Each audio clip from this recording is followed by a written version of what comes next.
GPN 7 की exclusive report मेरा नेता मेरी सरकार में आप सभी का स्वागत है। मैं हूं आशुकीन कुरैशी और आप देख रहे हैं जीपीएन 7 न्यूज। आज जीपीएन 7 न्यूज चैनल की टीम पहुंची है लखनऊ की मोहनलालगंज सीट पर। आपको बता दें यहां से वर्तमान में कौशल किशोर यहां से सांसद हैं जो कि केंद्र सरकार में मंत्री हैं।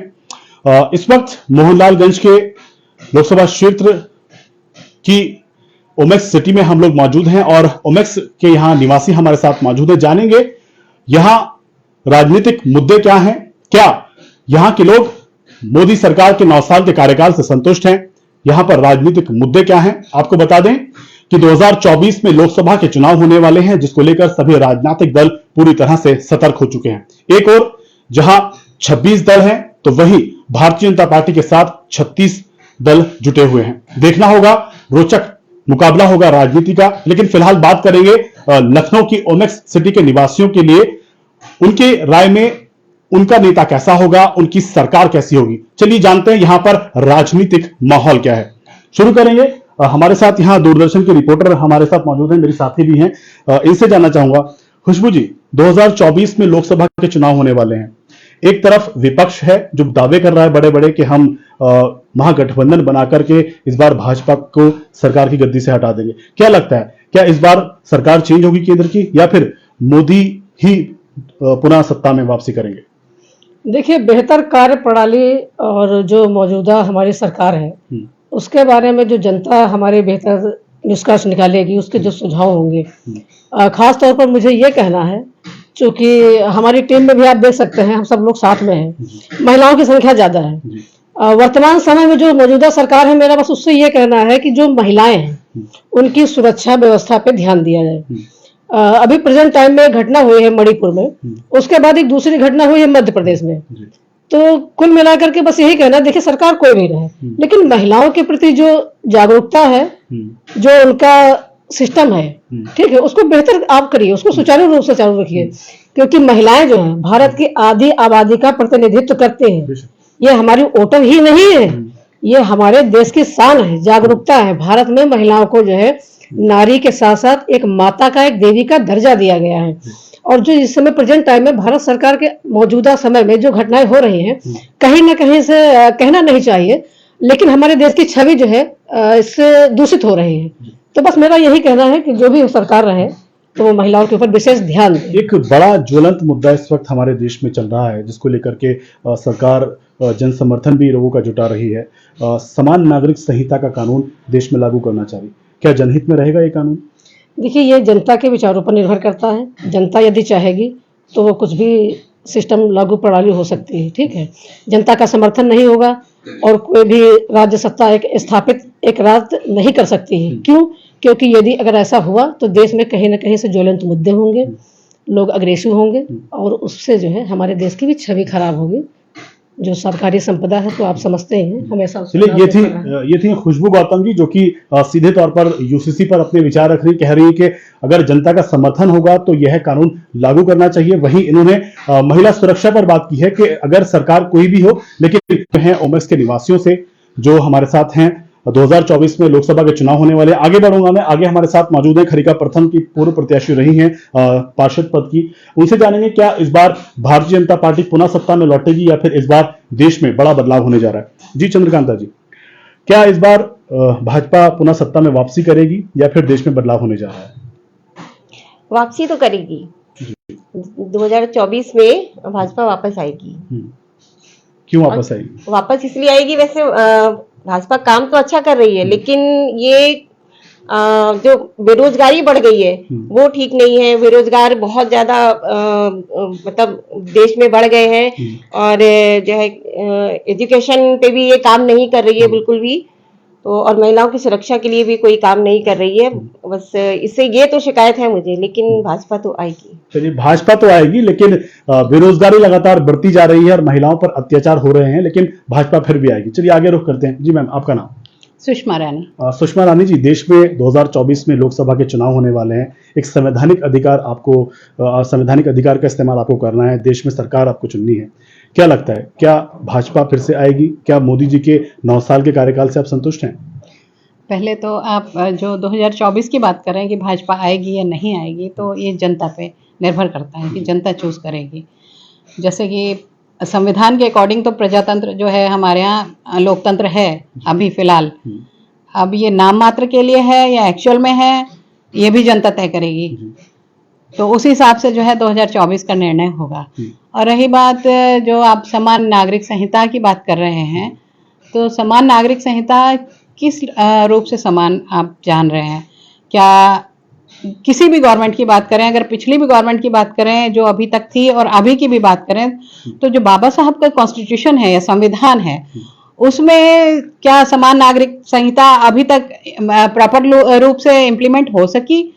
उसके अकॉर्डिंग क्या हमें जो बाबा साहब की कॉन्स्टिट्यूशन में 3 बातें मेन थी। उन्होंने कहा था कि किसी भी जो देश को चलाने के लिए जो है बहुत बेहतर तरीके से या विकास उसका करने के लिए और उसको कंप्लीटली पूरी तरह से विकसित होने के लिए जो है 3 चीजें लागू होनी चाहिए। नेशनलाइजेशन ऑफ एजुकेशन, क्या वो पूरा हुआ?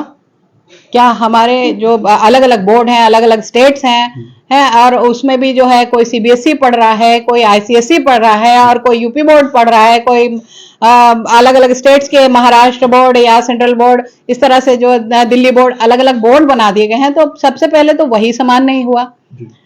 नेशनलाइजेशन ऑफ एजुकेशन, जो कि बहुत एक अहम मुद्दा है, जो हर किसी इंसान का पहला पाठ होना चाहिए कि उसको सिविक सेंस क्या होता है, वो लागू हुआ नहीं।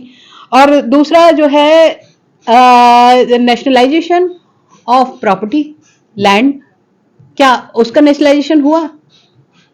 मुझे नहीं लगता, क्योंकि यहाँ पे प्राइवेट सेक्टर जिस तरह से डेवलप किए जा रहे हैं, गवर्नमेंट सेक्टर को डाउन किया जा रहा है, तो वहां पे भी जो है कहीं समानता दिखती नहीं है ना। और तीसरी सारी चीज थी जो है नेशनलाइजेशन ऑफ प्रॉपर्टी।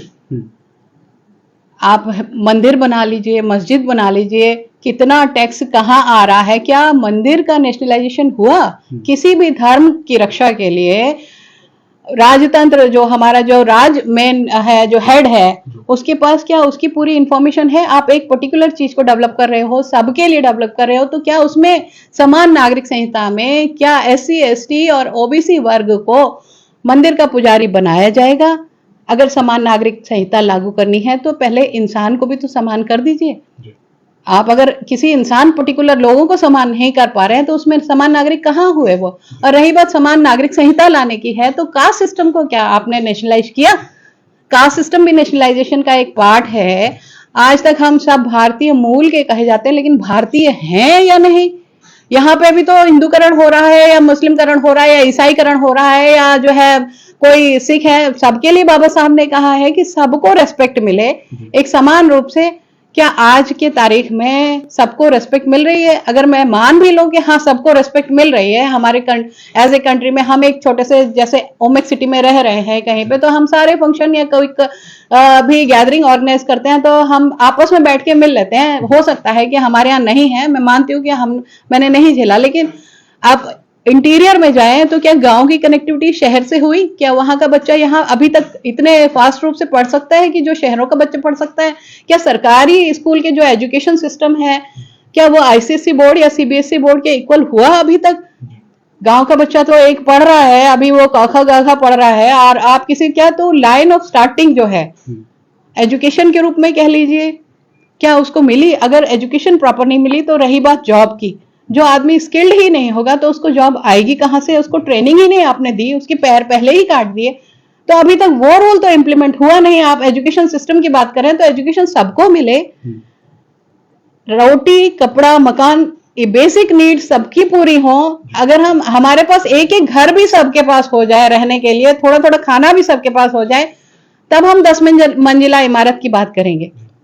आप पहले 10 मंजिला किसी को खड़ा कर दो और एक दूसरे जो बॉटम पे जो कम्युनिटी है, जो डाउन टू अर्थ है, जो एकदम लीन पे है, उन लोगों को तो अभी तक जो है मुझे लगता है कि पूरी तरह से जो रोटी भी नहीं मिलती। आज भी भिखारी हैं भारत की धरती पे, और मेरे ख्याल से मैक्सिमम धरती है धरती पे भिखारी हैं। क्या आप मानती हैं कि जब से केंद्र में भाजपा का गठन हुआ है और यूपी में भाजपा सरकार का गठन हुआ है, क्या देश में कहीं ना कहीं सांप्रदायिकता बढ़ी है देश और प्रदेश में?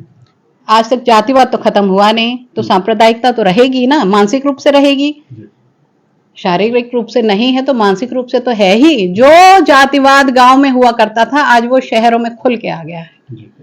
अरे हम भारत की सदियों से जाति तो खत्म कर नहीं पाए, सांप्रदायिक दंगे तो उनमें होने ही है जब सिविक सेंस डेवलप नहीं हुआ है, तो जातियां नहीं खत्म हुई हैं तो समान हुए कहाँ? आपने तो बाबा साहब का कॉन्स्टिट्यूशन पढ़ा, उसका प्रेम्बल तो फॉलो ही नहीं किया, जहां पे इक्वालिटी की बात की गई, जस्टिस की बात की गई। क्या जस्टिफाई है ये? नहीं, मैं सिर्फ इसी सरकार की बात कह रही हूँ कि पूरे रूल अगर प्रॉपरली बाबा साहब का कॉन्स्टिट्यूशन एक एक पैरा एक एक लाइन अगर फॉलो की जाती तो शायद आज हम इन सालों में बहुत आगे विकसित देश के रूप में, ना कि विकासशील देश के रूप में नहीं, हम अभी अंडर डेवलप्ड हैं हमारा कंट्री है। तो अब हम जो है मे बी के जापान, चाइना, जर्मनी और अमेरिका, कनाडा, इंग्लैंड और सारे जितने भी विकसित देश हैं उनसे हम आज ऊपर होते हैं और टॉप पे होते हैं अगर कॉन्स्टिट्यूशन को प्रॉपरली फॉलो किया जाता, इक्वालिटी होती, जस्टिस होता और उनका जो इक्वालिटी और जस्टिस के बाद जो हम कह रहे हैं लिबर्टी होती।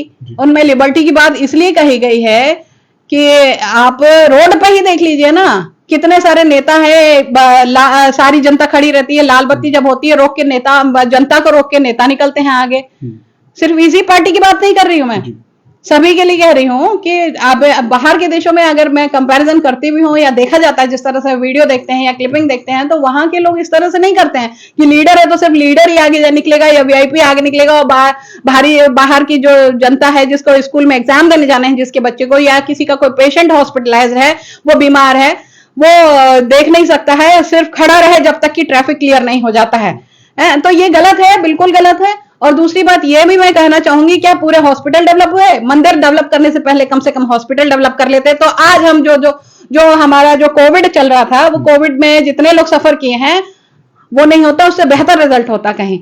मैं तो ये हमेशा चाहूंगी कि जितने मंदिर डेवलप हुए हैं या मस्जिद डेवलप हुए हैं या जो भी गुरुद्वारे जिसके भी मैं धार्मिक हुए हैं, सबका रेस्पेक्ट करती हूँ, लेकिन उनसे पहले एजुकेशन का सिस्टम हमें सुधारना होगा और हमें हर बच्चे को लेके गवर्नमेंट को ही चाहिए कि वो अपने संरक्षण में लेके उस बच्चे को अपने बच्चे की तरह जो है एजुकेशन की फैसिलिटीज दे, उसको रहने के लिए सुविधाएं दे, कम से कम इतना कर दे कि 18 साल तक के बच्चे को वो अडॉप्ट करके भारतीय बना दे। चलिए, बहुत अच्छी इन्होंने बात कही है कि सरकार जो धर्म स्थलों पर लाखों करोड़ों का खर्च करती है, वो उससे पहले देश के हॉस्पिटल्स और यहाँ की जो शैक्षिक व्यवस्था है, जो शिक्षा प्रणाली है, उसको बेहतर बनाए, जो यहाँ के शिक्षण संस्थान है। अक्सर देखा जाता है कि गांव देहात में जो प्राइमरी स्कूल होते हैं उनकी हालत भी बहुत ज्यादा जर्जर होती है। अक्सर हम लोग जाते हैं इंस्पेक्शन करने के लिए गांव देहात के स्कूलों में, बेसिक स्कूलों में जाते हैं, तो वहाँ की बेहद जर्जर हालत उनकी होती है और जो बच्चे होते हैं वहां पर उनकी जो उपस्थिति भी होती है वो भी ना के बराबर होती है।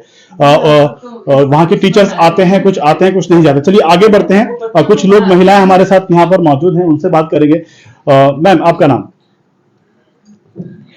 मैं एक्चुअली प्रिपेयर्ड नहीं हो गया। आपका नाम बताइए। मेरा नाम शीतल शुक्ला है। शीतल जी, क्या भाजपा सरकार बेहतर कार्य कर रही है देश में? देखिए, मैं ये तो कहूंगी सरकार का कार्य तो बेहतर है, पढ़ाई को लेकर के भी। जैसा है कि सीबीएसई, आईसीएसई बोर्ड या आईएससी बोर्ड, इन्होंने एक काम अच्छा किया है कि सिलेबस का पैटर्न कॉमन किया है। कॉमन पैटर्न करने की वजह से बच्चों में जो डिफरेंस था परसेंटेज को लेके या एजुकेशन सिस्टम को लेकर के, उसमें काफी बेहतर सुधार हुए हैं। और बच्चों का दूसरा, इन लोगों ने बहुत अच्छा कार्य ये भी किया है कि स्कूल से मेरिट सिस्टम हटा दिया है। बच्चे जो भी सेलेक्ट हो रहे हैं वो अपने एंट्रेंस एग्जाम के दम पे सेलेक्ट हो रहे हैं, जो कि पहले नहीं था। तो मोदी सरकार के इस 9 साल के कार्यकाल से आप संतुष्ट हैं? देखिए, पूरी तरह से तो मैं इनके कार्यकाल से सहमत नहीं हूँ, लेकिन हाँ, कुछ कार्य इनके जो अच्छे हैं वो इनके सराहनीय कार्य हैं। बाकी कार्य में इनको सुधार की जरूरत है। क्या 2024 में सत्ता में वापसी करेगी बीजेपी? ऐसा मुझे भी लगता है कि 2024 में सरकार वापसी जरूर करेगी। चलिए, कुछ क्षेत्रों में बेहतर कार्य जरूर किया है, लेकिन कुछ क्षेत्रों में बेहतर कार्य नहीं किया है। लेकिन जैसा कि आपने देखा कि सभी ने बताया, बीजेपी पूरी तरह से 2024 में प्रचंड रूप से सत्ता में वापसी करने वाली है। आप बंदे रहिए मेरे साथ, देखते रहिए जीपीएन 7 न्यूज। मैं हूं आशिकीन कुरैशी, फिर मिलूंगा आपके साथ नए मुद्दे के साथ, नए लोकसभा क्षेत्र के साथ, नए लोगों के साथ। देखते रहिए जीपीएन 7 न्यूज, क्योंकि हम दिखाते हैं वही जो होता है सही।